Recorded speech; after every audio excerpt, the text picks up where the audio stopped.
Recordemos que fenomenología y aporética en Hartmann son momentos metodológicos de una filosofía sistemática, ¿no? Y entonces tenemos que encontrar, o sea, tenemos que interpretar lo que está planteando acá Hartmann en un horizonte no solamente que se aboca al problema del conocimiento, sino que está vinculado con lo que sería en general tanto una fenomenología como una aporética, insisto, en un proyecto de una filosofía sistemática, ¿no? Pues hoy haremos diversas aproximaciones, escucharán diversas voces, ¿no? Para la aproximación a cada una de las aporías, ¿no? Y entonces, ¿vas a comenzar tú, José? Sí. Pues comenzamos con José. Pues la primera sección, que es la aporía general del conocimiento, voy a leerlo y ya después como que lo comentamos, ¿no? Cada uno de los puntos. Entonces dice Hartmann, el problema empieza ya con la escueta confrontación de sujeto y objeto. ¿Cómo puede existir entre los dos una relación actual a pesar de que sus esferas estén separadas entre sí y se trasciendan de suerte que cada una de ellas existe también para sí fuera de la relación? O bien la relación le es inesencial e inactual, o bien suprime su trascendencia. Entonces, bueno, aquí está como el primer problema, ¿no? Ya hemos visto 2 veces esta idea de que hay una relación de conocimiento en la que hay un sujeto conocente, objeto conocido, pero sus esferas están completamente separadas. Inclusive dice Hartmann que para que el sujeto conocente pueda aprender, tiene que salirse de sí, ¿no? Eso va a ser como un poquito rarito al rato. Pero finalmente pues estas esferas están completamente separadas, no hay ninguna intersección ni nada por el estilo. Entonces, si de hecho el objeto tiene un ser en sí noseológico que es completamente separado de esta relación, y también el sujeto tiene un ser para sí, pues ¿qué onda con esta relación, no? Hartmann dice, pues en ese caso va a haber un problema porque la relación en ese caso va a ser inesencial o inactual, o va a suprimir trascendencia. Entonces ese es como el primer problema que pone en este apartado A. Después, ya en el segundo apartado, va a ver como la naturaleza de este problema, que es, bueno, si sujeto y objeto con todo su ser fueran solo cognoscentes y conocidos y se circunscribieran a la relación de conocimiento, esta podría concebirse como lo primordial. Sujeto y objeto no serían entonces sino factores subordinados a ella, polos de la relación, y en calidad de tales quedarían absorbidos por ella. Entonces su unidad les sería esencial y estaría puesto necesariamente con ellos. Con el sujeto estaría puesto necesariamente el objeto y viceversa. Esta es la concepción de toda filosofía de identidad. Es errónea porque no concuerda con el fenómeno, pero si sujeto y objeto son más que algo cognoscente y conocido, si se trascienden recíprocamente, si ambos tienen un ser en sí, entonces la relación de conocimiento es también trascendente. Y entonces se pregunta, ¿de dónde le viene a lo originariamente separado la unidad puesta por la relación? ¿Cómo es posible la relación? Ya en este caso, en lo más extenso y esquemático del problema del conocimiento, pues es metafísico. Pues aquí está como dando justamente la naturaleza de este problema, ¿no? Hay 2 esferas, y cómo se trascienden, pues, o si se trascienden, pues ya es un problema que no necesariamente es empírico. De hecho, ahorita vamos a ver lo del empírico, sino pues simplemente ya es algo meramente metafísico. Yo quisiera que nos quedáramos, porque yo creo que ahorita se me aclaró algo, pero quisiera saber si ustedes tienen claro cómo se constituyen estas cosas de las esferas. O sea, ¿por qué dice que la relación en la que están el sujeto y el objeto son así como de esferas que están separadas entre sí, ¿no? O sea, porque, o sea, como que suena raro decir, no que el sujeto y el objeto están separados, sino que sus esferas, ¿no? Sí. O sea, no es solamente la cosa, sino como su espacio, por decirlo de alguna manera, ¿no? No sé, ¿no les brincó eso? ¿O no les ha brincado? Y lo digo porque quizás sea una metáfora, ¿no? Para decir, algo que ya está señalado en la cuestión de la fenomenología de la aprehensión o del conocimiento, que tiene que ver con la determinación unilateral que hay del objeto hacia el sujeto. Es decir, si nos atenemos a esa tesis, ¿no?, de que el conocimiento es la aprehensión de un objeto por un sujeto, y eso implica la determinación del sujeto por el objeto, ¿no?, eso es lo que sería el conocimiento. Por un lado está la cuestión de cómo se da esa determinación, ¿no?, desde el sujeto hacia el objeto, toda vez que el sujeto permanece, y ya lo veremos, ¿no?, como en su esfera de conciencia. Pero por otro lado, ¿no?, parece ser que Hartmann acá está recuperando justamente la idea de que en la relación de conocimiento el sujeto no determina al objeto, ¿no?, y en eso está su trascendencia. Claro. ¿No? Entonces, como que entender, o sea, que eso es algo muy simpático, ¿no? Igual en el conocimiento no se ve tanto, pero en el desconocimiento sí, es decir, que yo desconozca algo de una cosa no hace que esa cosa cambie, ¿no? La cosa es la que es, de hecho ahí es donde más se acusa, ¿no? Entonces, lo digo porque parece ser que la esfera del objeto parece ser todas esas determinaciones o estados de cosas en los que se encuentran las cosas, ¿no?, que son independientes de cómo son percibidas. ¿Sí? Eso es lo que tendremos que entender como por esfera de objetos, o el objeto y su esfera, ¿no? O sea, como todas esas, todo lo que esa cosa es, todas esas relaciones de ser en las que se encuentra la cosa, ¿no?, que son independientes de la imagen que yo tenga de ellas, es decir, de la esfera en las que yo me la represento. Sí, yo lo veía justamente desde esto que dice en el capítulo 5 de que, por ejemplo, el objeto tiene un ser en sí noceológico, ¿no? Yo creo que estas esferas que está diciendo Hartmann son también de carácter noceológicas. Eso. O sea, en dado caso, pues serían como aquella independiente de la imagen. Sí, pero conéctalo, así como lo acabo de decir, está perfecto. El ser en sí noceológico es la esfera del objeto. Okay. Así como lo dijiste, así de verdad, es prístino, así como lo dijiste. Justo.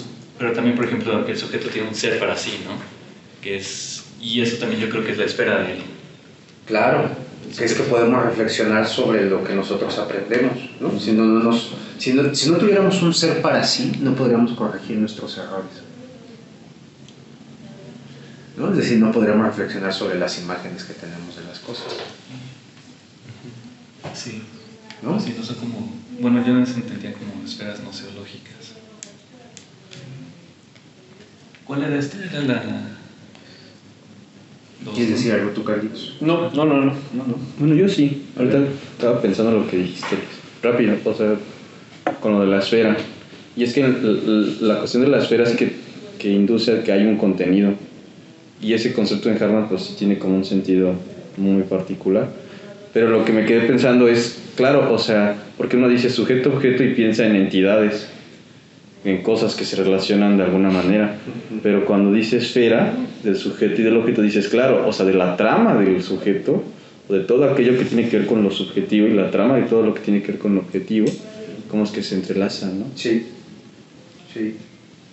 Sí, porque si no, a ver, solamente aclaro, más adelante Hartmann va a decir que las esferas existen en realidad solamente para nosotros, en sí no existen, ¿no? En el cosmos no existen esferas. Existen para la relación de conocimiento que depende de nosotros, ¿no? Pero esas esferas justamente se constituyen porque cada una de las cosas que están relacionadas, ¿no?, que es el sujeto y el objeto, tienen ellos mismos sus respectivas determinaciones, ¿no? Determinaciones que son del sujeto que no dependen en nada del objeto, y determinaciones de los objetos que no dependen en nada de un sujeto, ¿no? Esa sería, y que lo cual ahonda en la cuestión de, bueno, entonces, ¿se comunican o no se comunican? Esa es la pregunta. Sí. Quizás ahora sí, es que en abono a esa idea, lo que pasa es que a mí me parece interesante esta manera de plantear la cosa de la esfera en Hartmann. A mí me recuerda a lo que en física se concibe como campo ahora, ¿no? Exacto. ¿No? O sea, sí, la idea es que no debemos pensar sujeto y objeto como cosas simples, sino que hay complejidades en ambos, digamos, y esas complejidades se están como envolviendo a un núcleo, vamos a decirlo así. Sí. Y eso que está envolviendo al núcleo, pues es la esfera, precisamente. Ese entramado, digamos, conjunto de variables que no necesariamente captamos a la primera, sí, o que se dejan descubrir después, etc. Y es una noción, me recordaba también un poco a la manera en la cual Husserl quiere entender la inmanencia de la conciencia. O sea, la conciencia al final es una suerte de esfera, sí, y que después va a determinarla como mónada, básicamente, ¿no? Entonces, una idea de complejidad que a su vez está, digamos, determinada por relaciones muy particulares, ¿no? Pero al final es como un entorno, ¿no? Sí, un ambiente, exacto, que es complejo y que se confronta con otro, digamos, ¿no? Sí, que quizás habría que decir esto, ¿no? Ya aquí hay una suerte de, no diría superación, sino una modificación del concepto de subjetividad, ¿no? Que no tiene que ver justo tanto como con el individuo, sino como con este campo. Ajá, claro. Esta noción de exacto. Campo. Sí, bueno. Lo extraño es llamarle campo a los objetos, ¿no? O sea, parecía que siempre está el campo de la subjetividad. Lo que pasa es que Hartmann como que está diciendo, oigan, pues que creen que los campos también son de los objetos, ¿no? Claro.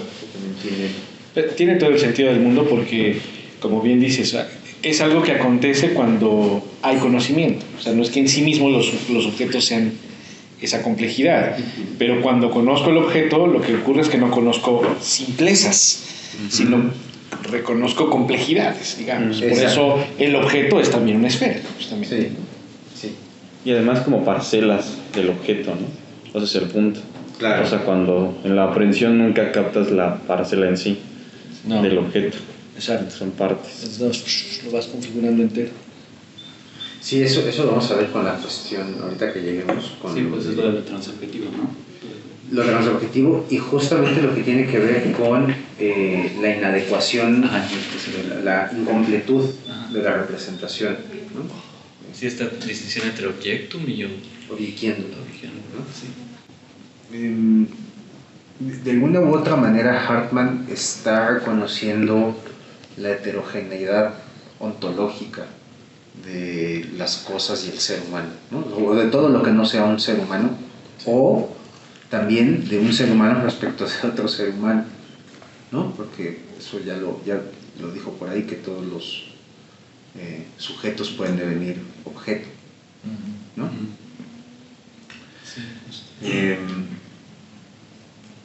En fin, o sea, creo que acá es esto, o sea, resaltar esta parte, ¿no? De ¿qué quiere decir? ¿Por qué está hablando de esferas?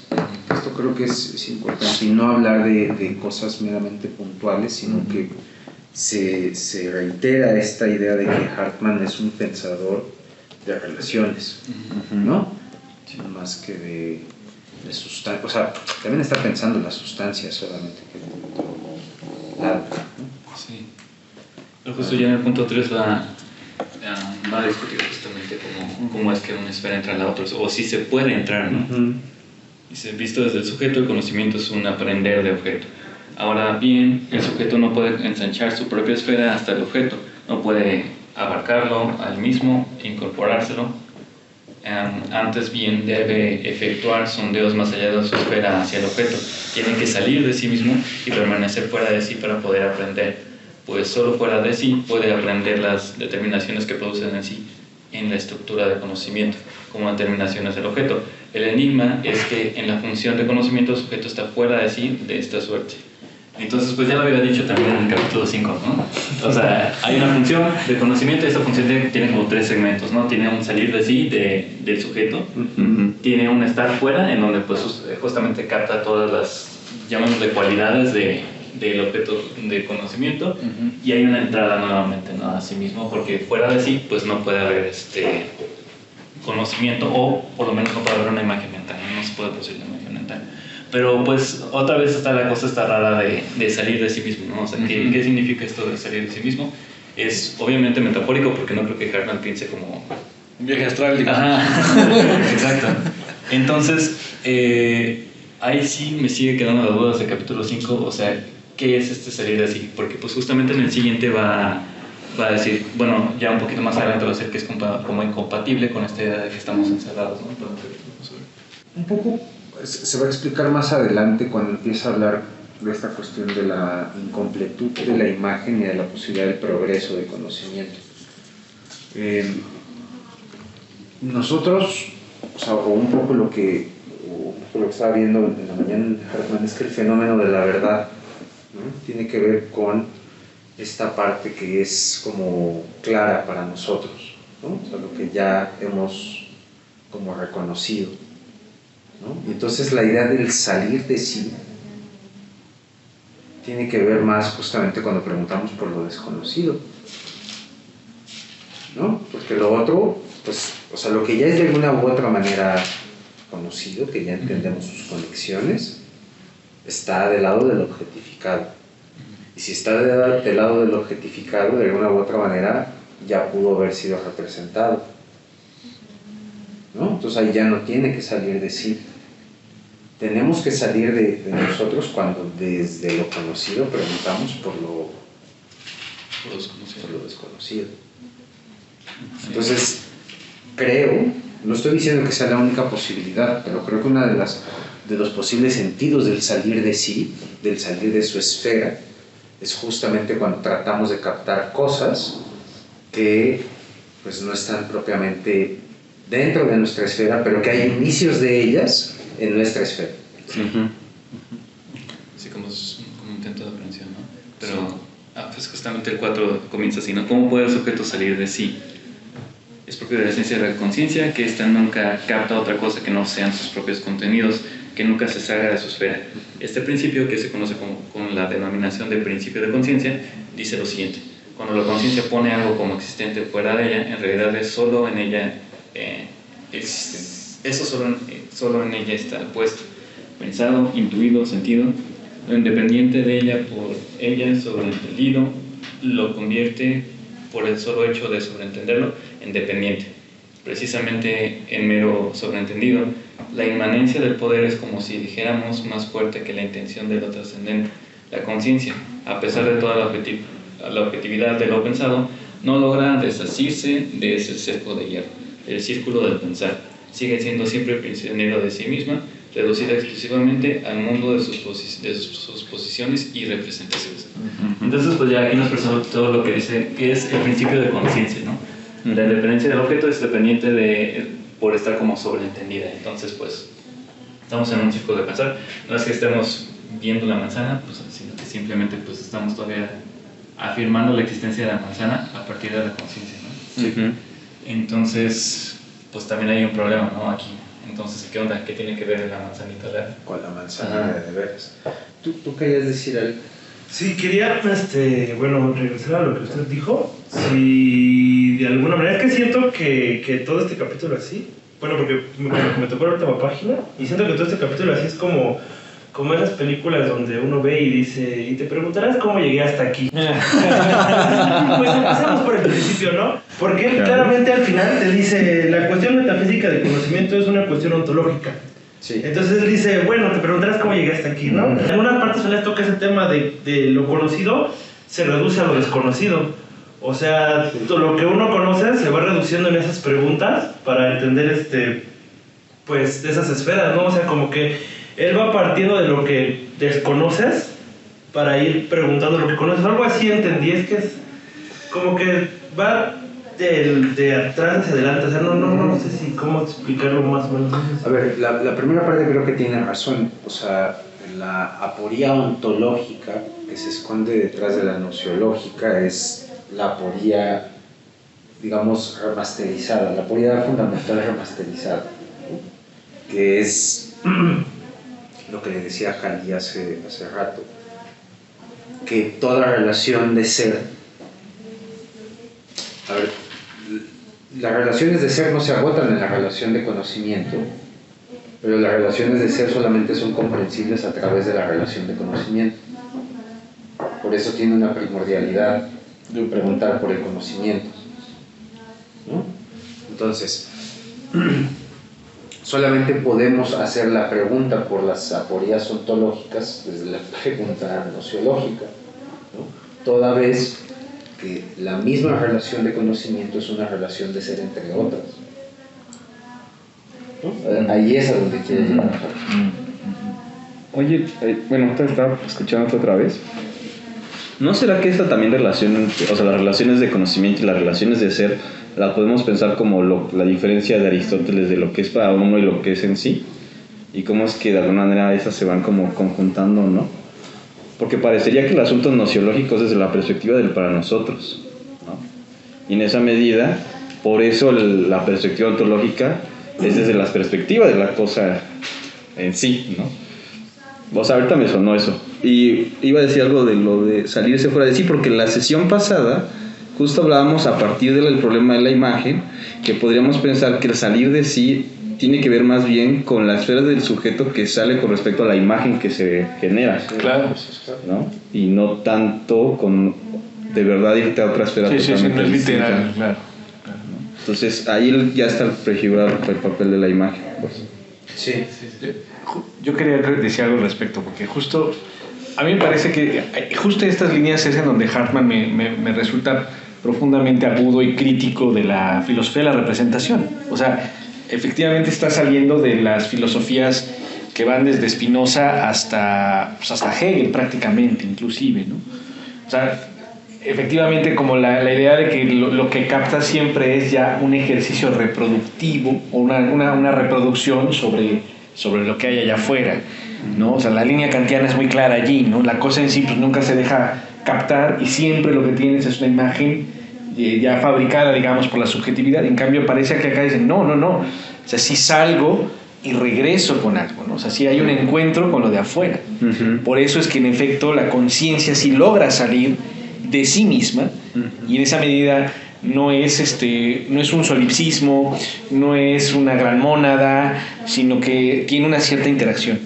Y lo que decía Luis, yo creo que efectivamente es una cosa interesante por lo que también planteabas, ¿no? De que desde el punto de vista nociológico, o sea, claro, ¿no? Toda esta explicación es para que entendamos cómo comprendemos.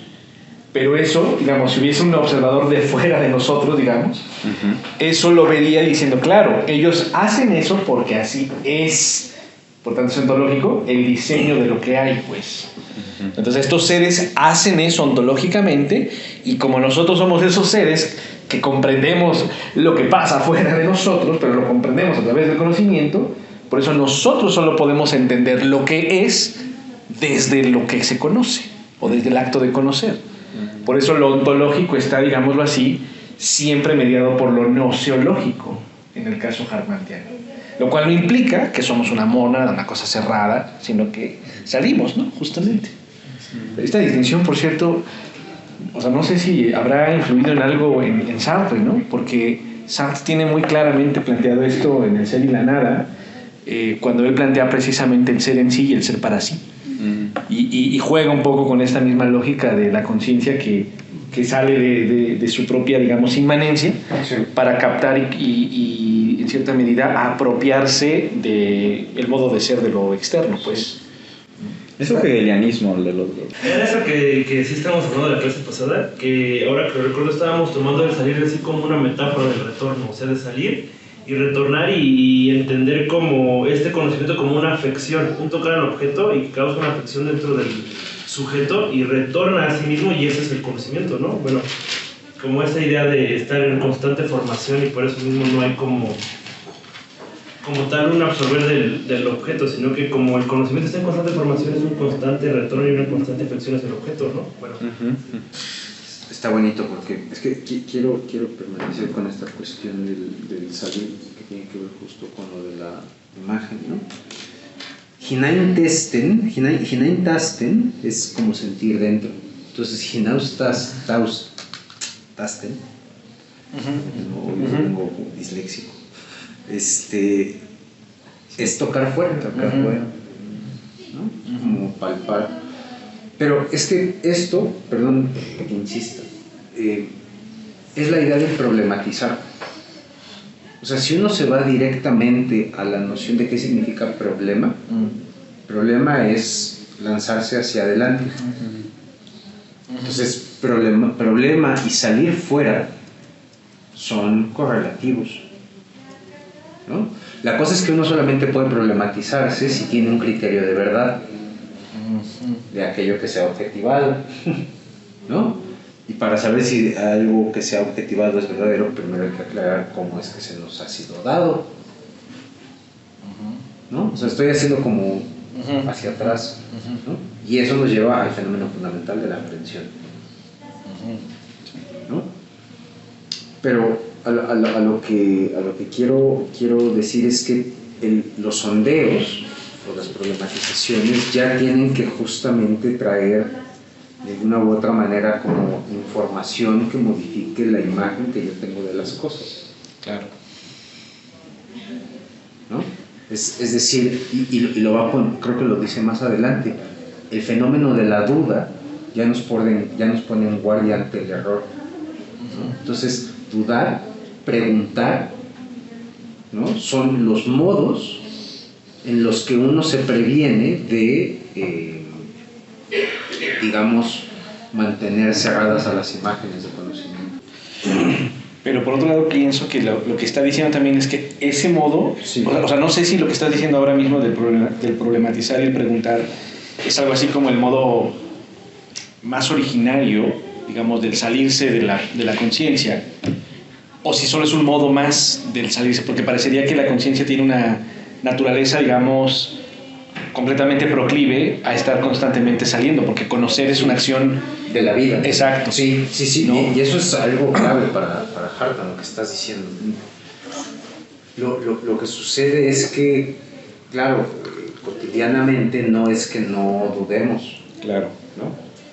No es que no vivamos errores. Exacto. No es que no preguntemos, ¿no?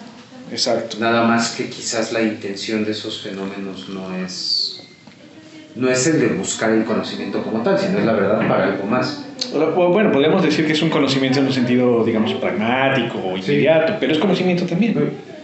Pero a lo que voy es que Hartman, en el fondo, y creo que también lo dice también acá, ¿no? No podríamos vivir con el hecho de no tener una clara conciencia del error, de la verdad y de la falsedad. Eso en nuestra vida práctica es imposible. Claro. ¿Para qué? Para efectos prácticos, ¿no? O sea, y lo que eso quiere decir, creo, es que nosotros no hacemos de eso un método. Claro. No preguntamos metódicamente, no dudamos metódicamente. Claro. ¿Por qué? Porque no nos interesa conocer más, nos interesa quizás otras cosas.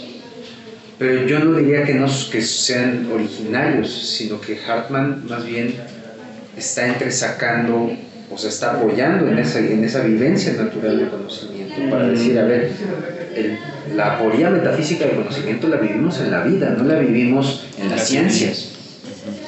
Claro. ¿No? O sea, puede ser que él lo esté diciendo de manera muy abstracta y lo dice como muy de refilón, pero en el fondo creo que lo que está diciendo es la vivencia de conocimiento es parte del problema de la vida. Claro. Creo que, a ver, si hay algo que yo siento que hemos hecho a lo largo de nuestra interpretación de la metafísica del conocimiento, quizás por la formación que tenemos como facultad y tal, es que hemos acentuado mucho este lado vital que el propio Hartman no realza, y que de hecho creo que es muy consciente de no quererlo realzar porque esa era la tendencia de la época. Les digo que eran medio contreritas, ¿no? Todos tenían sus insuflas de sentirse originales y esta era su manera, ¿no? Como no hablando en un temple vital. Encerrarse escéptico subjetivista de la conciencia con respecto a todo lo que le es trascendente no es de origen empírico y por consiguiente tampoco puede refutarse empíricamente. Tampoco se incorpora desde fuera al fenómeno del conocimiento, sino que crece en su campo más propio, surge a priori de sus rasgos esenciales. Es indisolublemente inherente al concepto de sujeto, particularmente en atención al hecho de que éste no se reduce a la función de conocimiento, sino que tiene en sí el atributo de ser para sí. Es lo que estábamos mencionando hace rato.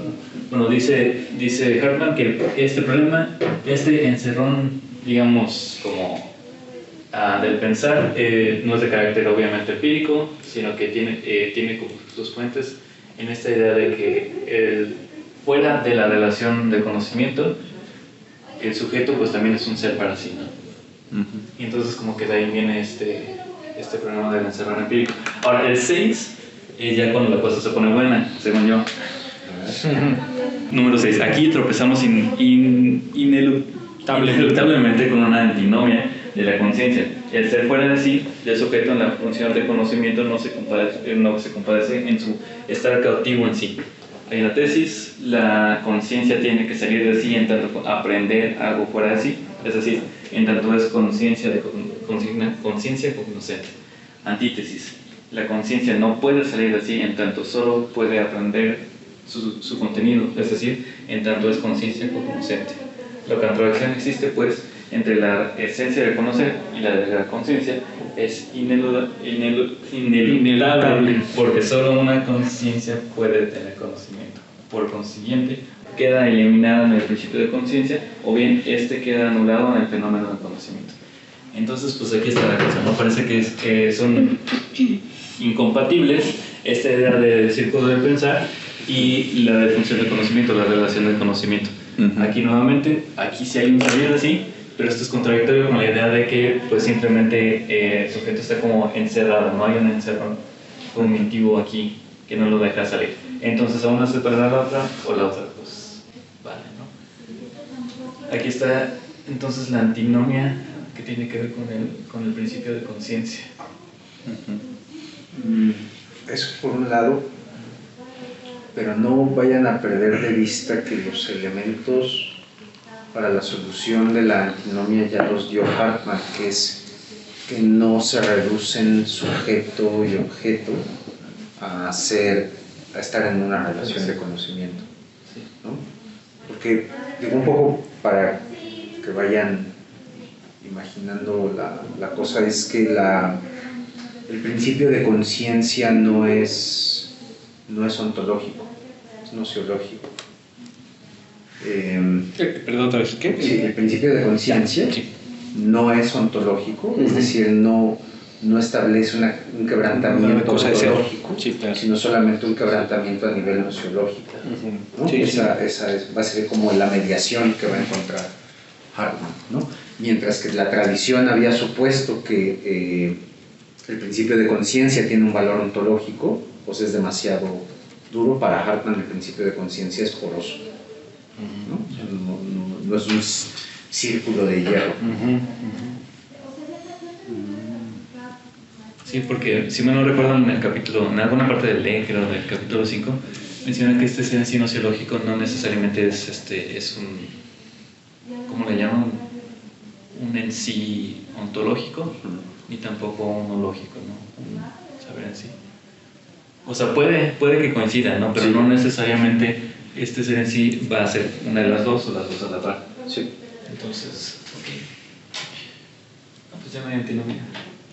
No, sí la hay, sí, o sea, digo, vamos a llegar ahí. Lo que pasa es que lo que resulta antinómico, y de hecho cuando lo planteas todavía aquí en la facultad, ¿no? Si tú te vas con escuelas muy empiristas, muy analíticosas, ¿no? Te dicen esto, ¿no? Que tú no puedes salir de tu conciencia, ¿no? Tú no puedes referirte a cosas que están más allá de tu conciencia. Y dices, bueno, esto es cierto, ¿no? Al final de cuentas yo de lo que hablo es de lo que he vivido, ¿no? Para decirlo como muy inmediatamente, pero eso no quiere decir que yo no tenga como hilitos que me comuniquen con el mundo, ¿no? O sea, y tan es una antinomia que, insisto, hay posiciones filosóficas actuales que siguen sosteniendo eso, ¿no? Entonces, la idea es un poco... Bueno, no sé, pero yo creo que la primera cosa que me llama la atención es el respeto que tiene Hartman al principio de no contradicción. Porque finalmente La antinomia es posible porque para él se está quebrando justamente el principio de no contradicción. Entonces, por un lado, creo que él está respetando demasiado el principio de no contradicción. Ahora, por otro lado, lo que pasa es que, y ahora que estaba revisando el término en alemán, claro, cuando uno usa la expresión dejar o salir de la conciencia, ¿no? Como que parecería que efectivamente una cosa sale de un determinado espacio, ¿no? Y como que abandona, y en realidad ese salir no es tanto un abandonar en donde se está, sino un estar como, digamos, captando lo de afuera. En ese sentido está saliéndote, pero sin realmente transitar hacia lo de afuera de manera literal, pues. ¿Sí me explico? Es como cuando te paras en un mirador y miras, valga la redundancia, ¿no?, lo que está allá afuera. O sea, tú estás yendo hacia allá sin arrojarte del mirador. ¿Sí me explico? Sí, digo, pues si te arrojas está difícil que realmente veas algo, ¿no?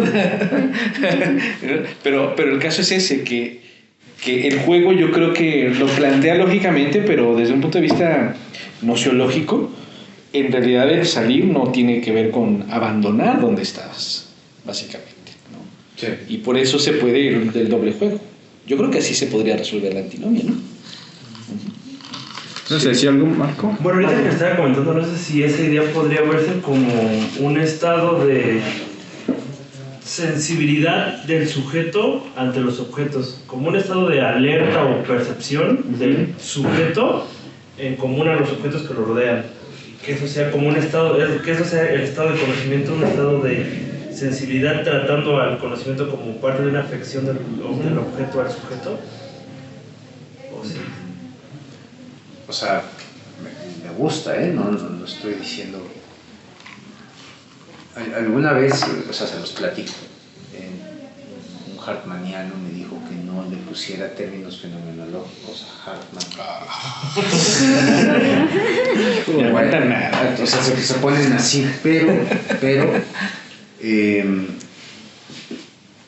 en el texto del problema del ser espiritual, cuando Hartmann está hablando de su concepto de la aletheia, retoma el concepto, o sea, lo pone en disputa con Heidegger, y dice que la aletheia no es otra cosa más que la cautela ante los prejuicios, ¿no? Desprejuiciarse es la auténtica aletheia, y ese desprejuiciarse es precisamente pues mantener una sensibilidad alerta, ¿no? O sea, podríamos decir que la aletheia es este constante esfuerzo por salir, ¿no? Si lo queremos hacer mutatis mutandis, siempre vas a estar prejuiciado, ¿no? Siempre vas a tener la tapadera de la preconcepción de las cosas, ¿no? Lo que no es habitual es querer, ojo, dije aletheia, no verdad, son cosas distintas. ¿Y cuál sería la diferencia? Y esto a ver si lo logro traer. Lo voy a poner ahí. Según yo, Hartmann está viendo que la relación... Bueno, la cosa es que le decía a Jalí que en la mañana que la relación de conocimiento abarca más que el fenómeno de la verdad,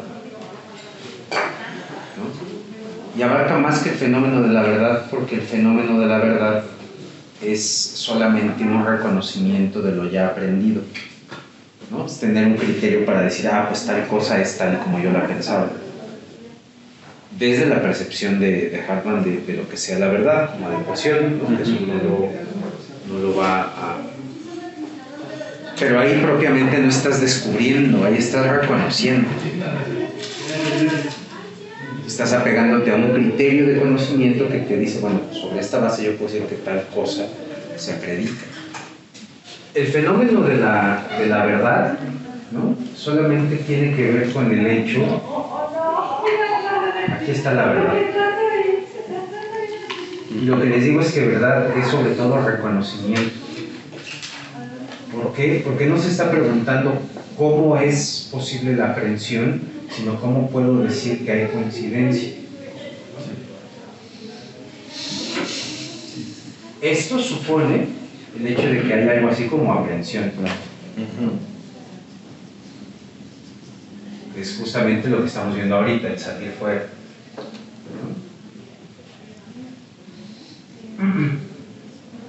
Pero, este salir fuera no se acaba acá, ¿no? Sino que en realidad tiene que ver con el hecho de hacer justamente los sondeos, ¿no? Entonces, la verdad es el reconocimiento, pero para salir fuera, les digo, es que hay que ir a la noción de problema, es decir, saber que no se sabe.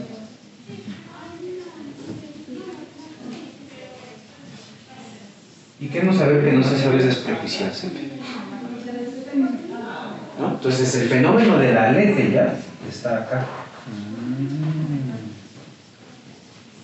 Mientras que el fenómeno de la verdad, de la coincidencia, tiene que ver con tener un criterio para decir que tal cosa coincide tal y como ya la había aprendido. Sí, pues eso es más o menos lo que dice en el inciso D y E, ¿no? A ver, échatelos. En el D, el 1 dice: el conocimiento solo puede ser verdadero o no verdadero. Queda excluida una tercera posibilidad.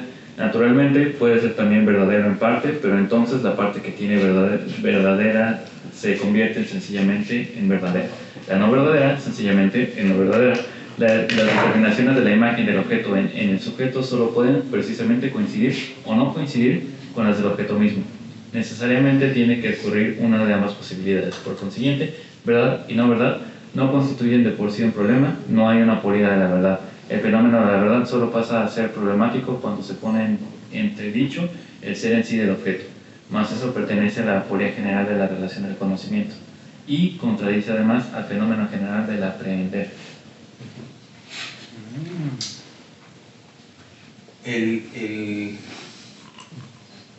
O sea,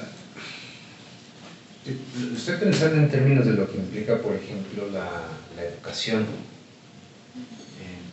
Nosotros podemos transmitir cómo reconocer las cosas, podemos transmitir criterios, ¿no?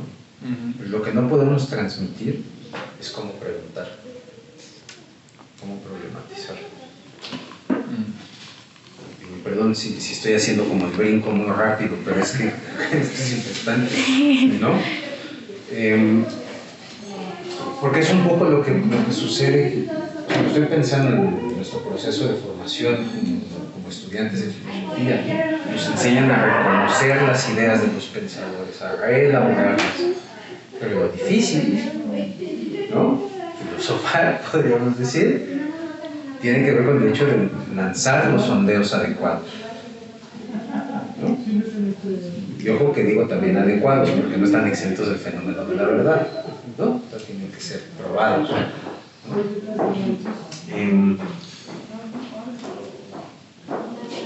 Sí. Y creo que el diagrama le hace justicia a lo que está diciendo Hartman, ¿no? O sea, acá nos está diciendo, aquí hay verdad, acá hay no verdad, ¿no? El problema es cómo pasamos, o sea, cómo le ganamos más terreno a los objetos. ¿Cómo hacemos que nuestras no verdades se conviertan en verdades? Pues solamente saliendo fuera. O sea, ya sabemos, pero ¿qué es lo que no sabemos? Y que además es algo que no sabemos, pero que lo vivimos. ¿Y ese saber que no se sabe de qué orden es? ¿Es el filosófico? ¿O nociológico? ¿Qué onda? Yo creo que tiene que ver con el conjunto de la experiencia humana. En general, tú dirías.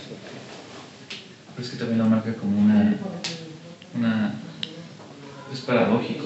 Bueno, en la sección E ya justamente dice como que es más paradójico decir saber que no se sabe a decir que se sabe, ¿no? Sí. Y tiene que ver justamente con esta distinción entre objectum y objectum, ¿no? Sí, que esto es, a ver, esto es el objectum, esto es objiciendo, ¿no? Y esto está introducido en una esfera más general que es justamente la de lo transobjetivo. Esto es importante que lo tengan a la vista porque la vivencia de lo transinteligible es un aporte de conocimiento muy singular, porque quiere decir que existen cosas que no conocemos. Y ahí es donde caben las preguntas, precisamente. O sea, lo que está haciendo Hartman frente al positivismo, es decir, en vez de preguntar por aquello que no podemos conocer, es lo que más urge a una pregunta. Bueno, ¿qué dirían ustedes en general? ¿Sujeto y objeto son contradictorios en Hartman? ¿Son contrapuestos o son no? Heterogéneos. Son heterogéneos. Tienen modos de ser distintos. Como sujeto y como objeto. Porque lo que va a decir Hartman es que antes que ser sujeto y objeto, estas dos cosas son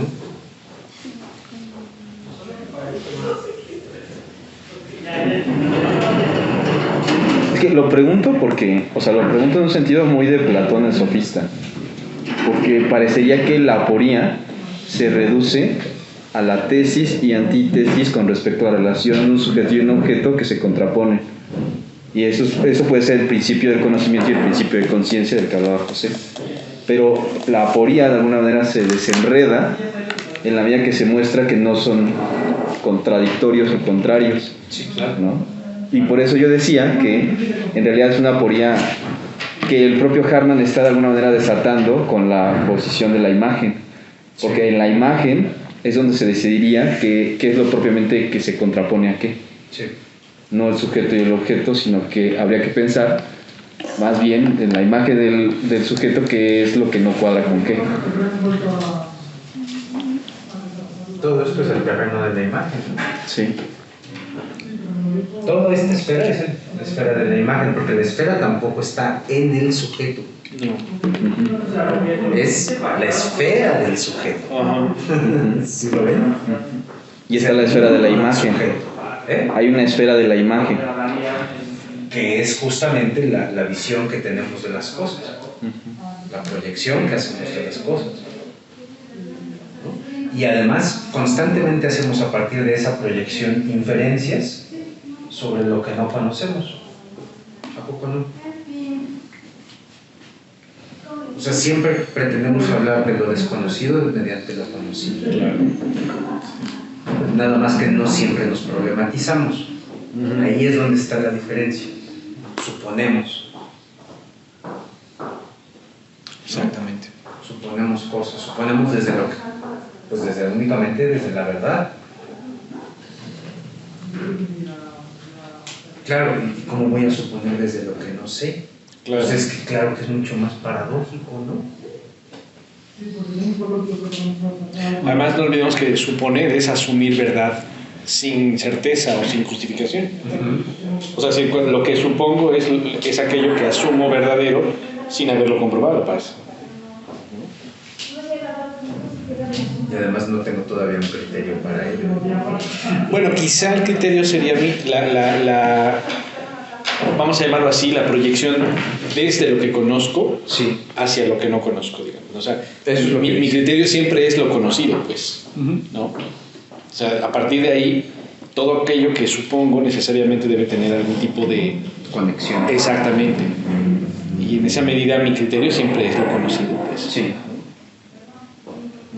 Esto sí lo dice más adelante, ¿no? Justo creo que, a ver, bueno, creo que como ya no vamos a tener chance de llegar hasta acá, sería bien ver justamente el E3, que es donde te da la antinomia del planteamiento del problema. Dice E3, la paradoja que se da en este caso debe tomarse al pie de la letra. Saber que no se sabe es más contradictorio que saber que se sabe. No es una contradicción en sí.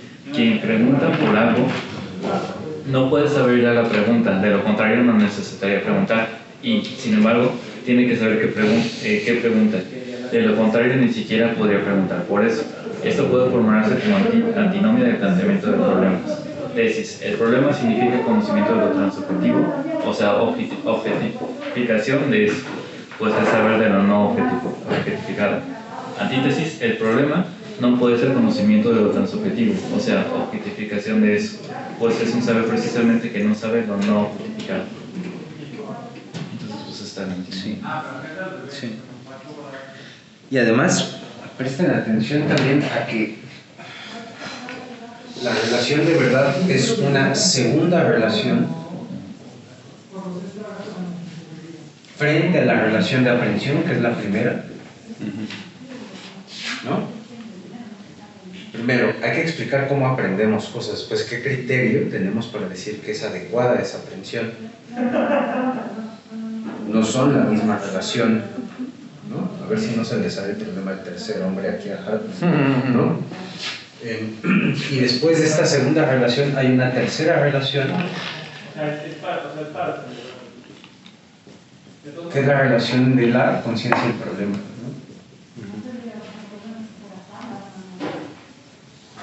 O dicho de otra manera, la conciencia de saber que no se sabe. Y es que es la lete ya, ¿no? Por acá está.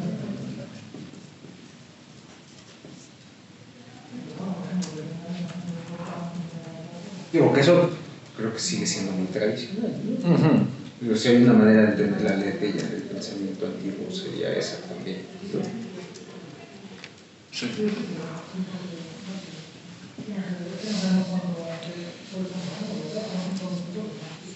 Ahora, lo que les quiero decir es que esta tercera relación de conocimiento, sobre todo esta, no es posible si no se sostiene una de las tesis de la primera aporía, que es que sujeto y objeto no se reducen a ser sujeto y objeto. Si no, no existe esta aporía. Es decir, si no hay ser en sí.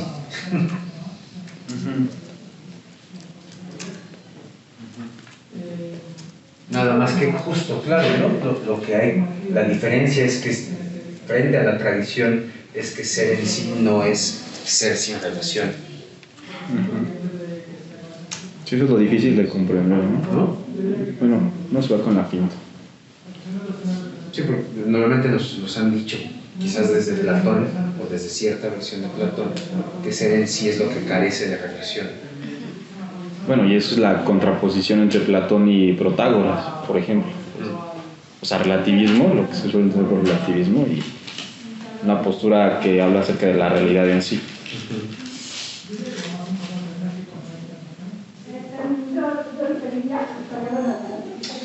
Eso está raro. A ver, otra vez me lo decía.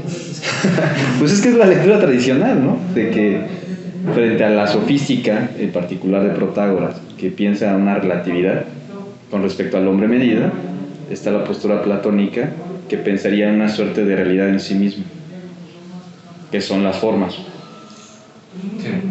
A eso era lo que me refiero. Es que,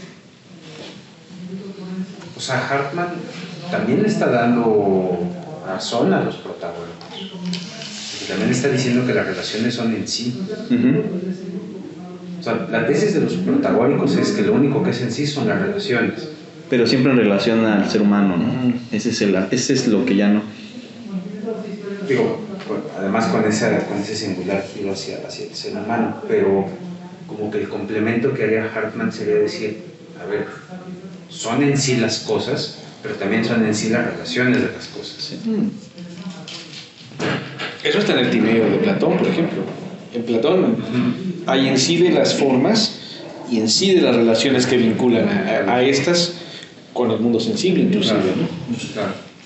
O sea, entre sí y además con el mundo sensible. Sí. Son como dos tipos de relaciones. De relaciones. Entre las ideas y ellas en relación con lo sensible. Claro, que ahí es donde estaría como justamente... No, quería decir que, o sea, en Hartman el ser en sí es una relación y toda relación también tiene su ser en sí, ¿no? Sí, o sea, ser en sí es que todas las cosas son existentes o todas las cosas están en relaciones de ser. O sea, incluso una cosa misma es una relación de muchas cosas. De entrada aquí una relación de estratos, si lo quieren ver así.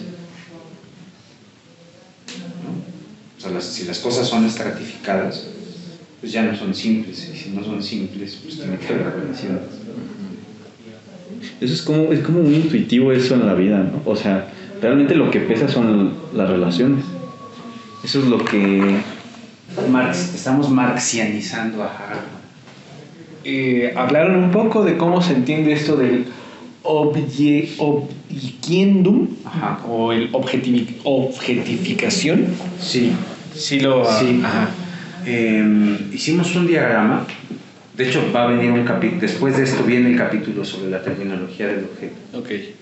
Pero digamos que lo objiciendum, a diferencia de lo objectum, es lo objetivable. Es decir, lo que todavía está en el campo de lo inteligible. Ok. ¿No? Entonces corresponde por sí mismo a lo transobjetivo. ¿No? Entonces lo que está más allá de haberse vuelto algo representado o algo verdadero. Pero que lo podemos vivir desde lo... O sea, como las preguntas, por ejemplo, hoy si en determinado estado de la ciencia se llega a tal cosa, las preguntas que son formulables con sentido, podríamos decirlo así, son lo objiciendum. Sí, ok, sí. Sí, o sea, digamos, un poco me daba esa impresión por la propia palabra. Es una palabra latina que no es de latín, ni siquiera escolástico, ¿eh? Yo creo que es una cosa que Hartman está inventando, no en mal sentido. No. Está... Pensando posibilidades de la lengua. Sí, porque objiciendum es una especie como de, vamos a decirlo con español, como una especie de gerundio, ¿no? Es objetivable, es como decir en español... objecionando, vamos a decirlo así, es como querer decir eso, y eso me da la impresión, por la pura palabra, de que se refiere a un proceso y no a una cosa acabada. Claro. ¿No? Como que el objeto ya sería algo figurado, sí. Mientras que el proceso de objetivación sería ese siendo digamos. Sí, o sea,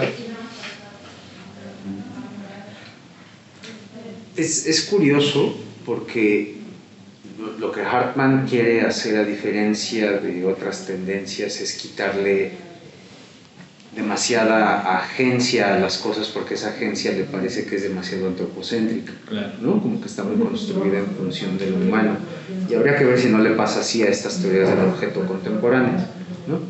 De la agencia de los objetos.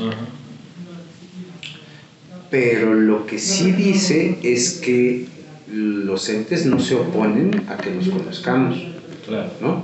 Y en la medida en que más conocemos de ellos, más puertitas nos abren de su cocorito, ¿no? De su cocorito ontológico. Entonces, Visto desde el objeto, el conocimiento es la transferencia de la determinación del objeto, de las determinaciones del objeto al sujeto, y la determinación indirecta de la imagen del sujeto por medio de ellas. Esta transferencia del objeto al sujeto es tan enigmática como la salida del sujeto de sí mismo. Aunque el objeto no esté prisionero en su esfera, la entrada en la esfera del sujeto le está vedada por la esencia de la relación de conocimiento. ¿Cómo puede el objeto del sujeto producir la repetición de sus determinaciones en una imagen si él mismo no pasa al sujeto, si él mismo no se torna imagen, sino que sigue siendo trascendente frente a él, y en el acto de conocimiento se distingue claramente de la imagen y se sobreentiende que es existente en sí? Esta aporia se pasa por alto en toda filosofía de inmanencia, porque en esta se pasa por alto como fenómeno de la conciencia del ser en sí, concomitante a todo objeto de conciencia. Entonces, bueno, aquí creo que van relacionadas, ¿no? El 8, en consecuencia, la antinomia de la conciencia reaparece aquí en su reverso como antinomia del objeto. Tesis: las determinaciones del objeto tienen que transferirse de algún modo al sujeto para que haya conocimiento. La imagen en el sujeto solo puede ser objetiva, es decir, ostentar los rasgos del objeto, si de algún modo puede transmitírselos el objeto. Mas en esta transmisión ya se ha quebrantado la trascendencia del objeto para el sujeto. Antítesis: las determinaciones del objeto no pueden transferirse a la imagen en el sujeto, siguen siendo trascendentes a la esfera del sujeto, pues en la conciencia del objeto no se infringe la trascendencia del objeto para el sujeto, sino que sigue intacta. Sobreentiende que el objeto es precisamente algo existente en sí, que se muestra indiferente al hecho de que se le conozca.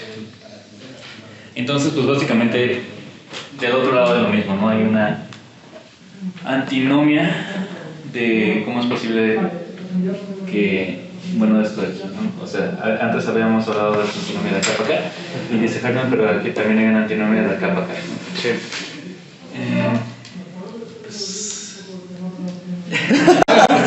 No, pero es que es chistoso porque,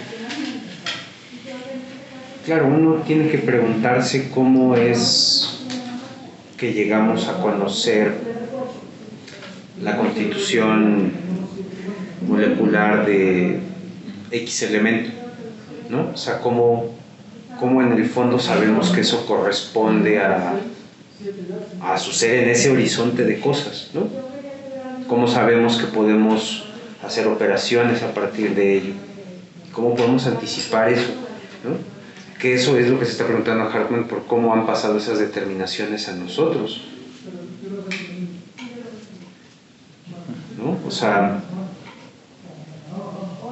porque en el fondo, aunque nosotros la representemos, pues son representación de lo que las cosas son, ¿no? Entonces, es la vieja aporía de cómo lo de semejante afecta a lo...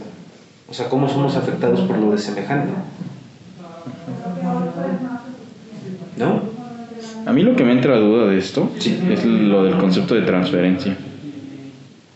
O sea, no... ¿Cómo se da esa Pues transferencia? sí, ¿qué es eso de la transferencia? De las determinaciones del objeto al sujeto. O sea, ¿qué se transfiere? Dinero. Ojalá fuera eso. Ojalá fuera eso. No me lo Los objetos, ¿no? Bueno, hay cuenta la que sí, los objetos solamente le transfieren dinero. Sí. O sea, es lo Los envío. No entendí bien la pregunta. Sí, ¿qué es lo que transfiere el objeto a la imagen del sujeto? Bueno, la respuesta la voy a poner para ver si esto nos orienta en qué podemos decir en Hartman. La respuesta de la fenomenología sería sentido. Ok. ¿Qué es lo que nos transfieren los objetos? Sentido. ¿No? Pero en Hartman no es sentido. No, bueno, dice determinaciones, pero es como todavía muy abstracto eso, ¿no? Sí, o sea, yo creo que aquí está siendo muy tradicional. O sea, determinaciones, cámbialo por cualidades, por propiedades. O sea, cómo pasa la dureza de la madera a tu representación sobre la madera, ¿no? O sea, cómo pasa esa característica, o si es el color, o de la dureza, ¿no? Exactamente, o tu representación del color, etc. Cómo pasa de eso a la representación, es lo que es extraño, porque aparte de todo, no es que pase en realidad, no es como que tú absorbes la dureza de la madera y dejas blandita la madera porque te has quedado con su dureza, ¿no? Sino que, exactamente. Entonces, por un lado es como que te la apropias, pero por otro lado, en realidad no te la apropias. Ahí está el antínomo. Yo creo que se refiere a eso, básicamente. Sí, es justo lo que está, o sea, que es lo que se me hace enigmático, ¿no? Justo eso de la transferencia. O sea, Pero creo que es como muy bonito lo que estás diciendo, Carlos. O sea, creo que es una gran metáfora. Porque yo no solamente capto la dureza de la madera, sino también su maleabilidad. Sí, claro. ¿No? Sí. Es complejo, capto la esfera, digamos, de eso. Y eso es como lo interesante. Y eso lo tomo no de un madero en singular, sino de una idea general que me voy generando de lo que sea la madera. Eso es la esfera de un objeto, ¿no? O sea, todas las posibilidades que tiene ese objeto de ser tratado, eso es la esfera de un objeto. Yo tengo una duda. ¿Y esto cómo lo puedo diferenciar de no darle un sentido? O sea, ¿por qué esto que están explicando no, en cierta medida no puede ser darle un sentido? O sea, yo lo decía por una cuestión técnica, ¿no? Pero todo depende de qué estemos entendiendo por sentido. Creo que si llevamos esto, como os estaba diciendo hace rato, a mantener abierta una sensibilidad, ¿no? Una capacidad, digamos, de tener más puntos de contacto con las cosas, pues sí habría que llamarlo sentido. Pero creo que Hartman no está utilizando el concepto de sentido específicamente porque le parece que esa noción de sentido está demasiado cargada de lo antropológico, ¿no? Que es que normalmente tomamos esas determinaciones, sí, pero para nosotros, ¿no? Como que no no exploramos o no tenemos el cuidado de detenernos en que sean esas determinaciones en sí, sino que siempre las vemos como sacarle provecho, y por eso no mete el concepto de sentido, que sería esta intención de aprovechamiento de lo que son las cosas. Creo, o sea, no lo afirmo de, como dice Sócrates, no lo afirmo de cierto, pero me parece que va por ahí. Porque además Hartman se va a pelear abiertamente con las metafísicas del sentido, ¿no? O sea, sí es, no en este texto, es un texto que en realidad está publicado de manera póstuma, que se llama El pensar teleológico. Dice que, pues, a ver, una cosa es que, claro, nosotros todo nuestro conocimiento después lo situemos en una reflexión sobre el sentido, pero no se nos debe pasar por alto que esas cosas en sí no son sentido, son la fuente de todo sentido. Sí, quizá para en la línea de lo que está diciendo Luis, porque digamos como que la crítica de Hartman, si estoy entendiendo bien, es precisamente el hecho de que la palabra misma sentido, una de las acepciones que tiene es la de que tenga significado para alguien, ¿no?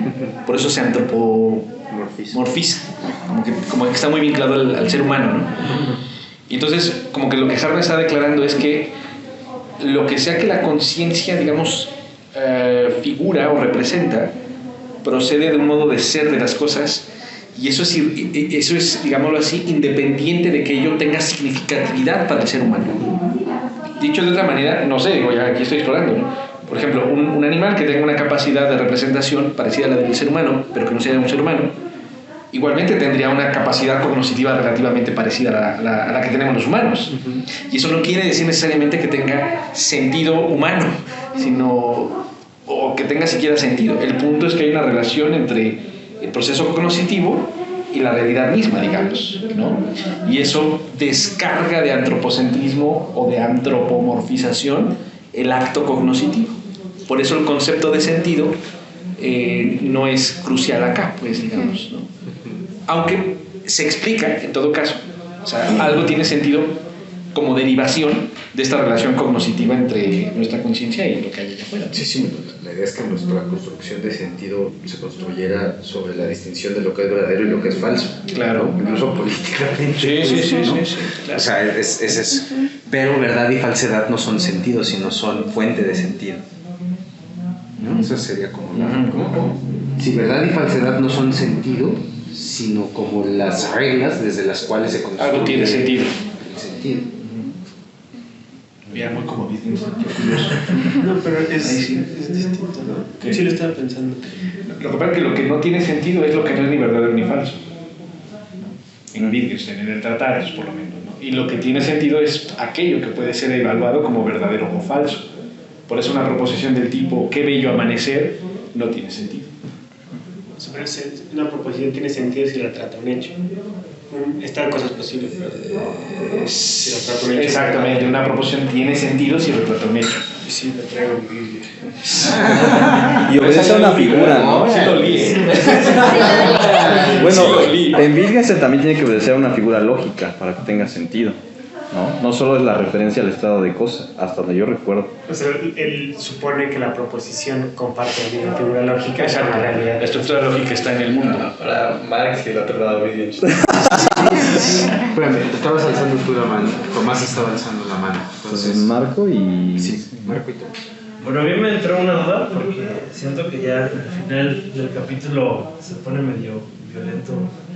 Porque hasta ahorita estamos hablando de objetos reales, ¿no? Estamos hablando de objetos reales, muy padre la madera y su dureza y todo eso. Pero llega un punto en el cual empieza a hablar de objetos ideales y de cómo... Y entonces, pues si en los objetos reales podemos mediar la verdad o eso con una correspondencia con lo que hay afuera, ¿cómo? Esa a mí me entró la duda de cómo podemos mediar la verdad o la validez de objetos que él incluso dice, tal cual dice, sin importar si pudiesen ser reales alguna vez. O sea, quizás nunca sean reales, pero los tenemos como objetos ideales válidos.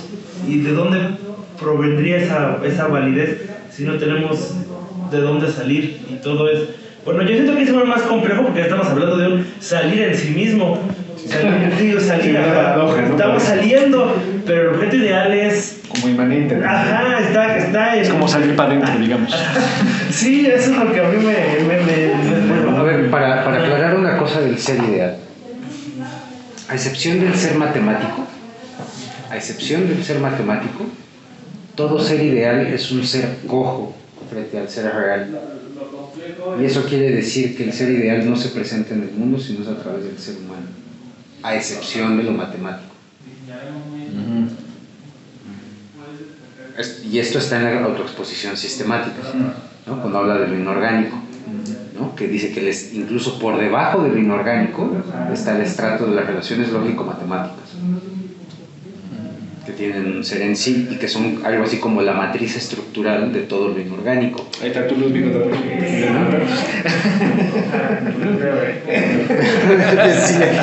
Así haciendo la tapita. Exactamente. Subiendo una escalera y aventada. ¿No? Entonces, y luego tienes el problema, o sea, claro, y es muy bello lo que dice Hartman en esa parte, dice, hay formulaciones matemáticas que nunca se van a ver verificadas en la realidad y que tienen validez lógico-matemática, ¿no? Eso es lo más importante. Pero por el otro lado está el hecho de que, por ejemplo, hay conexiones ideales que son, que de hecho dicen cómo no pueden ser el estado de cosas, como por ejemplo buscar una justa distribución de la riqueza permitiendo el libre mercado. Son dos valores cuya estructura se contrapone, entonces tú jamás vas a poder hacer compatible eso, jamás, ¿no? La gente puede intentar hacer malabares, ¿no? Pero lógicamente, o sea, axiológicamente, la estructura de cada uno de los valores es incompatible en un mismo sistema de valor. Tienes que darle preferencia a uno o darle preferencia al otro. A eso se está refiriendo Hartman, y eso no depende de nosotros, eso depende de la estructura del valor. ¿No? Como decir, vamos a buscar una sociedad más igualitaria, pero está bien estableciendo jerarquías de nacimiento, ¿no? Que puede ser el caso. O sea, partir como de una validez lógica del pensamiento o... Sí, entiendo bien, pero ahí, o sea, la idea es que los seres ideales tienen una coherencia interna en sí mismos. Y eso es lo que les dota de objetividad respecto de la mente singular de cada persona, ¿no? Entonces, por ejemplo, es muy difícil que alguien cuando piense, vamos a decir una idea, justicia, lo que piense es que unos se friegan a otros, sino que, no, porque esa representación, esta de que unos se friegan a otros, es incompatible como en sí misma con el concepto de justicia. O sea, en lugar de una correspondencia real o una correspondencia real, es una correspondencia lógica, coherente, ¿no? O sea, o no lógica, puede ser axiológica. Sí, abstracta, vamos a llamarlo eso. El ejemplo más material de esto es la disputa del Trasímaco, ¿no? O sea, sí es compatible la idea de la justicia con la idea del ser el más fuerte. Si para ser más fuerte soy justo, o para ser justo soy más fuerte, ¿se pueden convivir esas dos ideas? ¿Sí lo ves? Sí. Y eso es un problema que no depende de la realidad, sino que depende de la estructura ideal de la fuerza y de la justicia. ¿Ya viste? Entonces, si yo lo que quiero es ser más fuerte, necesariamente voy a ser injusto. Si yo quiero ser justo, necesariamente tendré que ceder a la fuerza. Y tendré que negociar. Y eso no depende de lo lógico, eso depende de cuál es la estructura de lo justo y de ser fuerte, ser poderoso. Como relaciones, bueno, no sé, como relaciones de correspondencia entre los conceptos. Entre los valores. A ver, y esto, espero que no les vaya a salir Nietzsche por ahí, pero si no ya lo anticipamos. No es que Hartmann niegue la posibilidad de la transvaloración, lo que está diciendo es que la transvaloración no niega la existencia de valores en sí, sino solamente un cambio de escala axiológica. Que ese es como el matiz que hace con Nietzsche. Bueno, que yo creo que Nietzsche también es así. Yo también pensaría que por eso se queja de que ahora lo débil es lo que está preponderante, ¿no? Y bueno, y además está la voluntad de poder. Exacto. Por medio. Pues, a fuerzas ahí también.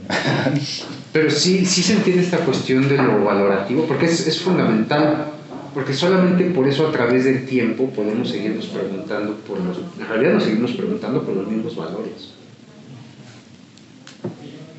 Pues no están condicionados por el tiempo.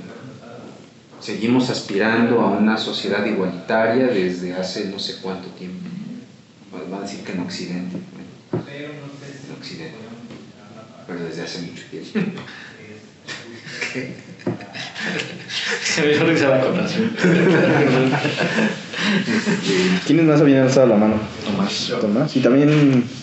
¿Ya no? Bueno. Iba a hacer otra relación de Wittgenstein, pero ya que dijimos lo de las playeras. Sácala ya. Sí. No, Camilo. No, iba a hacer otra pregunta por otro lado, pero creo que después. Que sobre esta. Todo lo originó Jalí, con la que se refería a la transferencia de propiedades. Y yo creo que funciona muy bien el siguiente apartado, que es el problema de la sensibilidad y de lo dado, ¿no? Es decir, cómo se nos puede dar el objeto, ¿no? Y en ese sentido está ahí inmerso el problema del sentido, ¿no? Es decir, que creo que es el gran... como la gran polémica tal vez de comienzos del siglo XX, ¿no? Porque está por una parte la fenomenología, pero por otro lado está el neocantismo, ¿no?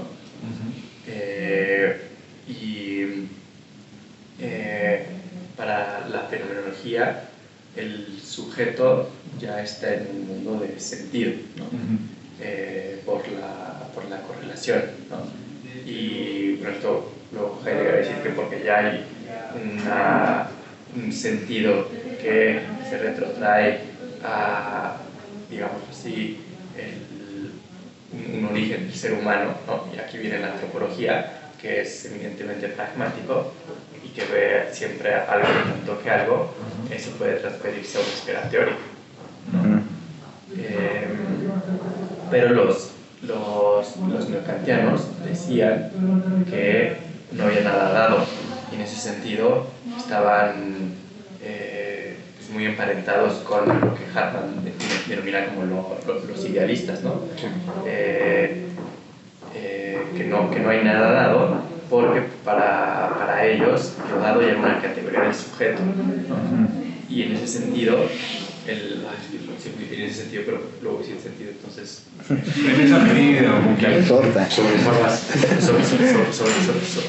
sobre esa base, el mundo que nos es dado no tiene ningún tipo de sentido, sino hasta que el sujeto categoriza lo dado y pone la categoría de lo dado a lo que ya es dado, y que puede así tener sentido lo dado, ¿no? Y hacen una... Bueno, esto es Rickert, ¿no? Que creo que es el más interesante de ellos, porque justo pues, es el maestro de Heidegger, el maestro de Last, que ya empiezan a entrever este problema del sentido. Dice que hay que hacer una distinción entre la comprensión y el sentido, ¿no? Y dice, el sujeto está inmerso en un mundo de la comprensión, pero eso no quiere decir que haya sentido, porque el sentido solo se da a través del juicio, ¿no? En ese sentido está vinculado con Wittgenstein, ¿no? Es decir, en que los predicados puedan tener una valoración de verdaderos o falsos, ¿no? Ahí es cuando hay verdaderamente sentido. Y la fenomenología, que se puede, bueno, se retrotrae a Husserl, pero tiene ahí como un poco raro que es Lask entre Husserl y Heidegger. Dicen que ya el sentido es previo al juicio. ¿No? Pero es muy curioso que siempre se esté pensando el sentido en torno a la verdad y la falsedad. Por eso te preguntaba a qué te referías cuando decías esto de la verdad y la falsedad, posibilitar el sentido, algo así. Sí. Es decir, cuando nosotros decimos tal cosa tiene sentido, tal cosa no tiene sentido, estamos hablando de su conexión de verdad con toda una serie de imágenes que tenemos por verdaderas. A eso llamamos sentido. ¿No? Que tenga coherencia. Que tenga coherencia con otra serie de... O sea, que sea algo con sentido, ¿no? Y además no solamente por mí, sino que sea un consenso, ¿no? O sea, que sea intersubjetivo. Que ahí lo que me resulta muy llamativo es que por una parte la fenomenología quiere dotar de sentido a experiencias que son antepredicativas, ¿no? Es decir, que el juicio no esté jugando un papel importante ahí, ¿no? Y por eso pueden decir cosas que la experiencia antepredicativa ya es verdadera, ¿no? En el caso de Heidegger. Pero aquí Hartmann ve en el... O sea, justo en una relación que no es nociológica, en el caso de Heidegger ya hay sentido, ¿no? Y aquí para Hartmann, solo en la relación nociológica puede haber sentido, es una pregunta, ¿no? Y la otra que me vino a la mente por la participación de Carlos, cuando preguntaba a Lynn, ¿no? Bueno, ¿qué es esto del sentido? Y dice Carlos, bueno, claro, por ejemplo, ¿qué pasa con el animal, ¿no? Que percibe el mundo, y en esta percepción del mundo ya hay, para decirlo con Aristóteles, formas de los objetos que el animal, que no solo es humano, las absorbe, ¿no? Digamos así. Y por eso podríamos sugerir una vía del sentido que no solo se limite al ser humano, ¿no? Sí.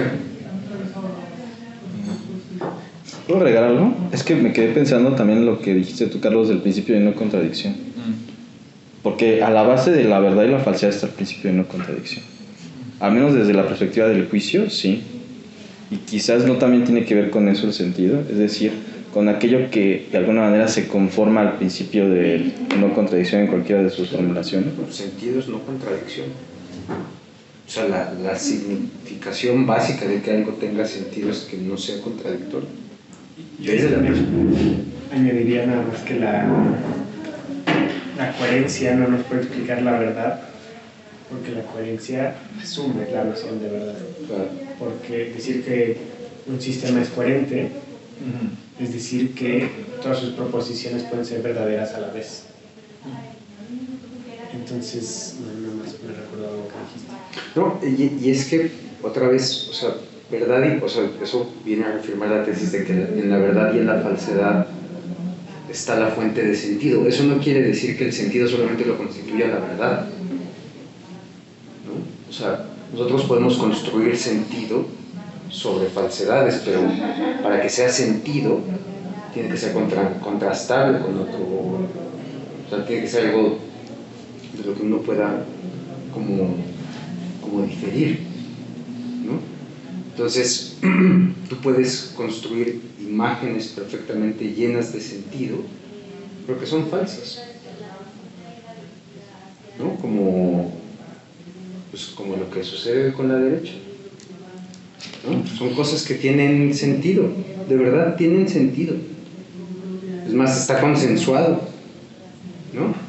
Pero pues el punto del que parten es falso, ¿no? Y por eso a nosotros nos parece un sinsentido, ¿no? El punto es que el sentido no presupone que lo que estés diciendo sea verdadero. Está sujeto al tener por verdadero o tener por falso. Es decir, a las personas que les hace sentido la visión de derecho es porque tienen por verdaderas las cosas, ¿no? Aunque no sean verdaderas. Que eso es algo muy... pues es el fenómeno del autoengaño, ¿no? A ver, no sé si puedo decir algo también en este tema, que me parece muy interesante. Y con la pregunta que también planteaba Marco, de la cuestión del ser ideal, ¿no? En su relación con los reales, o sea, cómo saber, digamos, cómo se vincula con la idealidad si no es real, ¿no? En un sentido tangible, inclusive, ¿no? Es muy interesante porque parece entonces que Hartmann es mucho más afín a Rickert y a toda la tradición logicista, neokantiana en última instancia, porque todos estos autores, hasta Wittgenstein, evidentemente, por lo menos el primer Wittgenstein, están constantemente suponiendo una suerte de organización de lo que hay, ¿no? Vamos, o sea, ahorita estoy jugando con la palabra, el verbo haber de una manera muy amplia, ¿no? O sea, llámenle si quieren mundo, realidad, ahorita da igual. Eso, aquello que nos rodea, digamos, tiene una cierta coherencia, consistencia lógica mínima que permite catalogar de verdadero o de falso el conjunto de proposiciones que surgen a partir de ese orden que está como ahí configurado, ¿no? Y es claro que la noción de sentido está, en estos autores, está soportada en el concepto de juicio por esa misma razón, ¿no? De tal manera que, en efecto, cuando hablamos de sentido en esta pléyade de pensadores, por lo menos Rickert, y de ahí nos podemos agarrar Meinong, el propio Frege, naturalmente que Wittgenstein, todo el círculo de Viena entero, y del otro lado con los neokantianos también, Nator, Cassirer mismo, hay toda una lógica en virtud del cual sentido está vinculado al juicio, porque ahí es en donde se articula la posibilidad de verdad y falsedad, y a su vez los juicios son como una especie de representación o calca de la estructura misma de la realidad. Carnap es muy claro en ese sentido, por ejemplo, ¿no? Él habla de la estructura del mundo es equivalente a la consistencia lógica, y él cree que tienen ese paralelismo absoluto, y por lo tanto todo lo que puedas decir sobre el mundo es porque estás reconociendo una estructura del mundo que es lógica, y por tanto estás hablando de algo con sentido, ¿no? Bueno, y en efecto la fenomenología se quiere sacudir de esas teorías lógicas. Por eso, tanto Husserl en Investigaciones Lógicas, pues me está acordando de Investigaciones Lógicas, va a plantear la idea de que no, el sentido es algo que antecede al juicio, porque fenomenológicamente yo no puedo conceder que hay un orden dado en sí, que es lo que me permite, digamos, vincular los juicios a ese orden, ¿sí? Yo no puedo presuponer el orden lógico como una cosa real, como una cosa real, valga el juego de palabras que hasta Hartmann usa, ¿no? Real ideal, digamos, ¿no? O sea, independiente del límite subjetivo, pero no material. O sea, yo creo que en ese sentido la fenomenología se quiere sacudir esa idea del juicio y del sentido, que es lógica, pero una lógica que a su vez pretende responder a una estructuración independiente de las mentes humanas, que resulta ser ella misma lógica también, ¿sí? Yo creo que ahí está una diferencia interesante, y creo que Hartmann, o sea, no sé, ahí preguntaría, me suena que está más parecido a ellos, pero por otro lado, de pronto me suena que cuando afirma la idea de que la cosa, o el ser en sí, que no es esta cosa cognoscente, pues como que se escapa también de esta representación lógica de la realidad en sí, ¿no? O sea, está como que a caballo entre las dos posturas, ¿no? Para Hartmann el mundo no tiene estructura lógica. Ok. O no solo tiene estructura lógica. Ándale, eso puede ser claro, ¿no?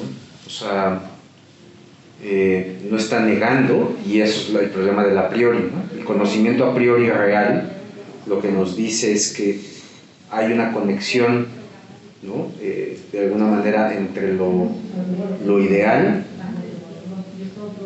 ideal lógico, ¿no?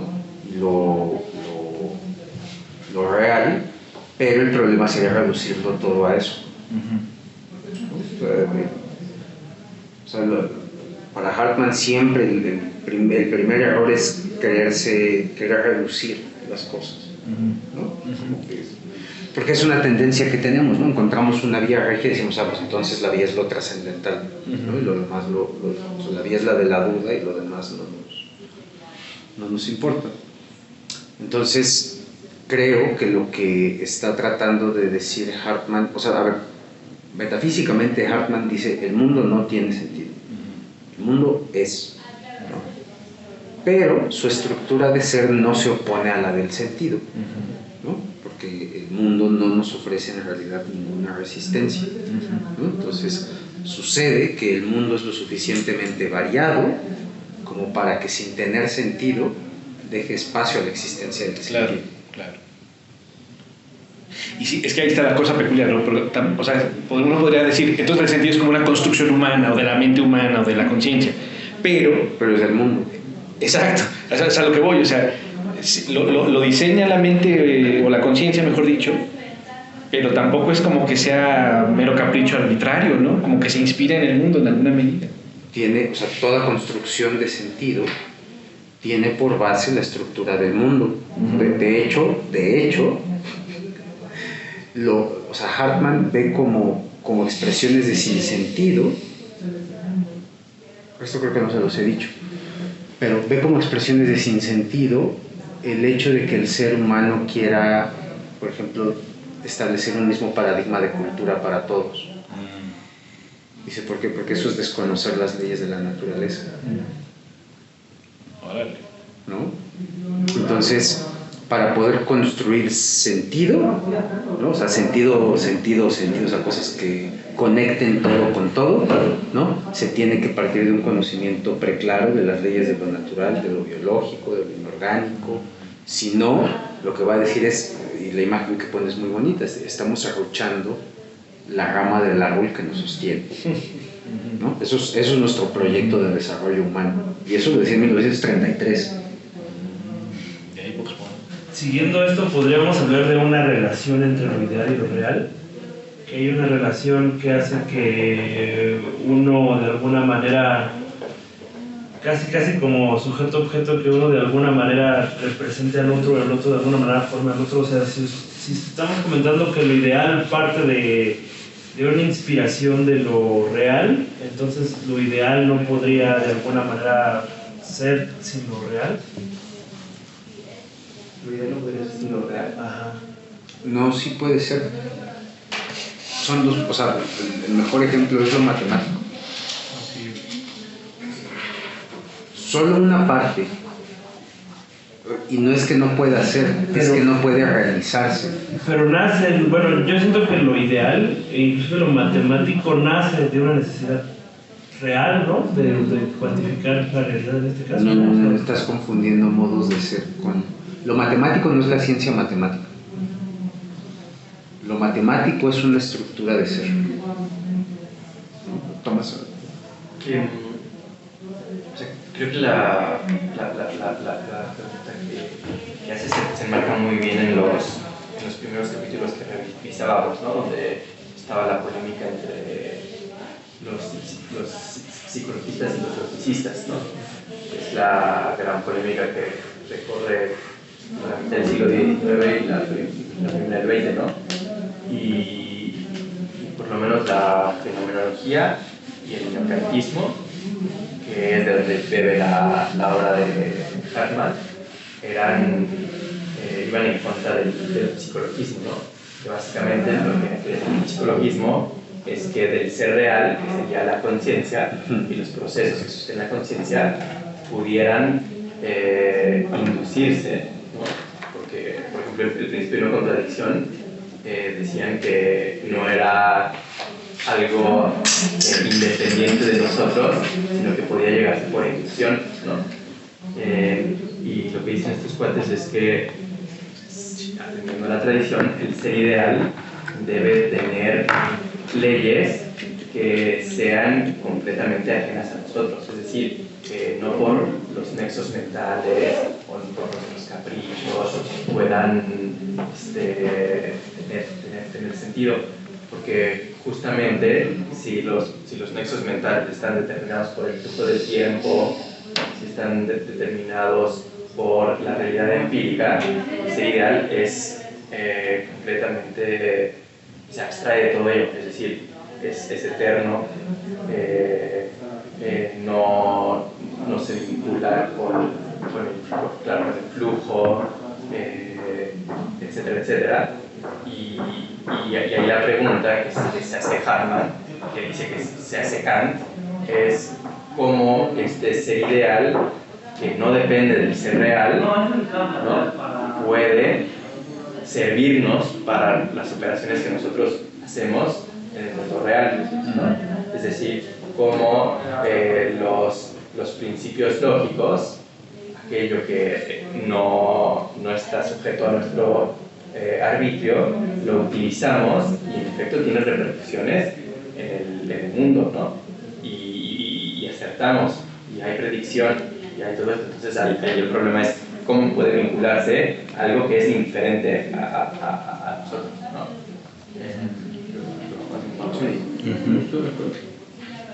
Bueno, en ese caso, pues yo sigo creyendo que tiene que ver, por lo que estamos hablando, una relación entre lo ideal y lo real, ¿no? Si hay una relación, pero entonces ya con lo que comentaban, podríamos decir que es una relación en la que lo real de alguna manera inspira lo ideal y lo ideal usa lo real para comunicarse con el sujeto. A ver, yo lo que tendría cuidado con cómo lo estás diciendo es ponerle una voluntariedad a las cosas.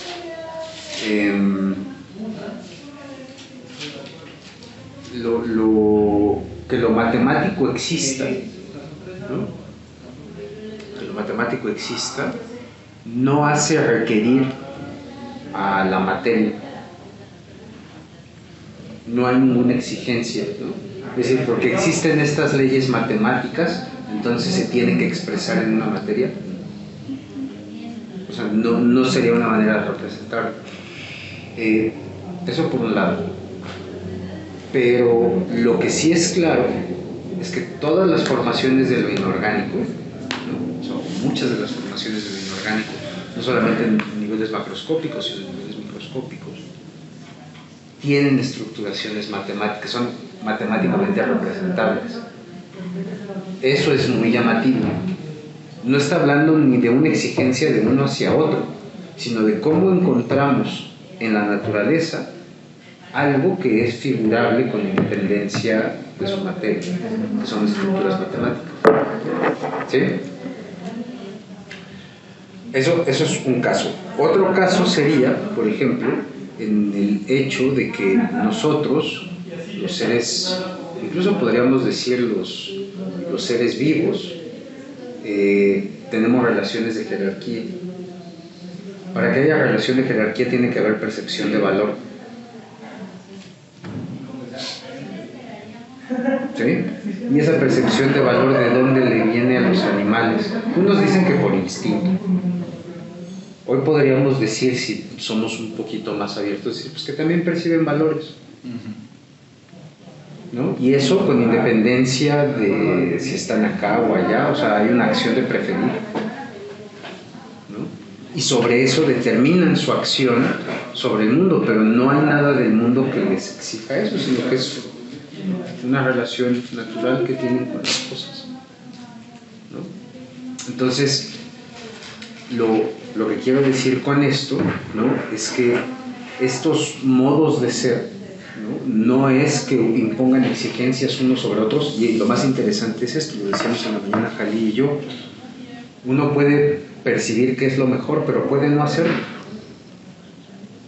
¿no? Tú sabes que lo mejor es hacer tu tesis para titular, pero no lo haces, porque los valores no obligan a nada de lo real. Muy interesante eso, ¿no? ¿Tú quieres decir algo? Esa es una duda. Es que hay que seccionar los animales, me dio curiosidad. Y es que si los animales también podrían de algún modo percibir valores, ¿no es esto también se puede aplicar a los animales? Digo, porque se me hace un poco extraño, porque es como dicen, es esa cuestión de que los animales parecen comportarse a veces como humanos, pero es que propiamente no son humanos. Es muy raro pensar que sí, les gustan las cosas, pero es que no creo que ellos puedan tener un concepto de gusto ni siquiera. Y me hace como extraño eso. Y me queda como la duda de cómo se aplica esto. Los humanos, perdón, yo tenía la idea de que entonces los animales solamente aprenden, no pueden tener, siguiendo esto, criterios de verdad. No pueden tener criterios de verdad, pero tampoco pueden tener valores.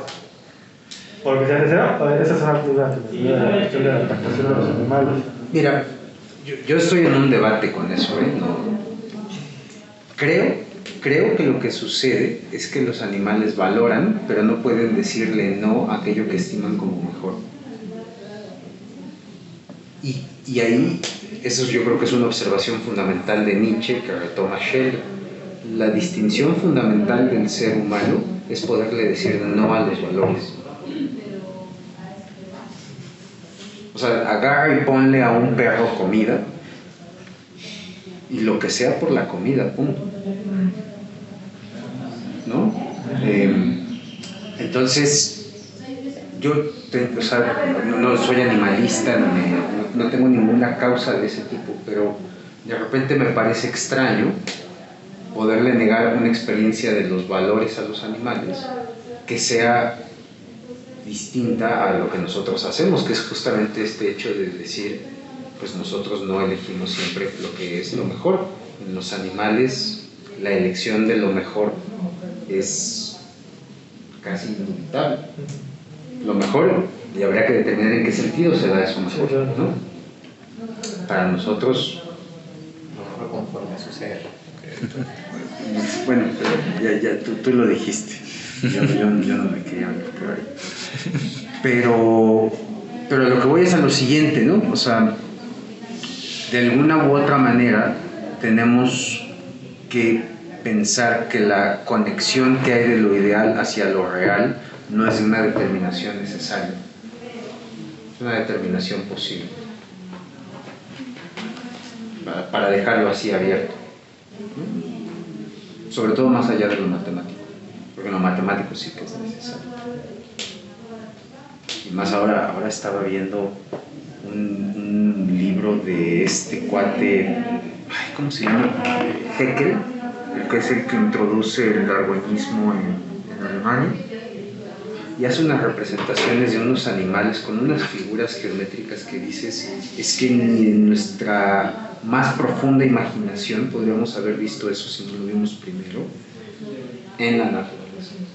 Y todo es por estructura matemática. Está canijo eso, pues. Entonces lo ideal está en lo real ab initio, nada más que no tiene su manera de ser. ¿No? Está cabrón. Yo cada vez veo más Spinoza en Hartmann. ¿Es más espinoso a Hartmann? No, Spinoza. Ah. Y también Spinoza. Las dos cosas.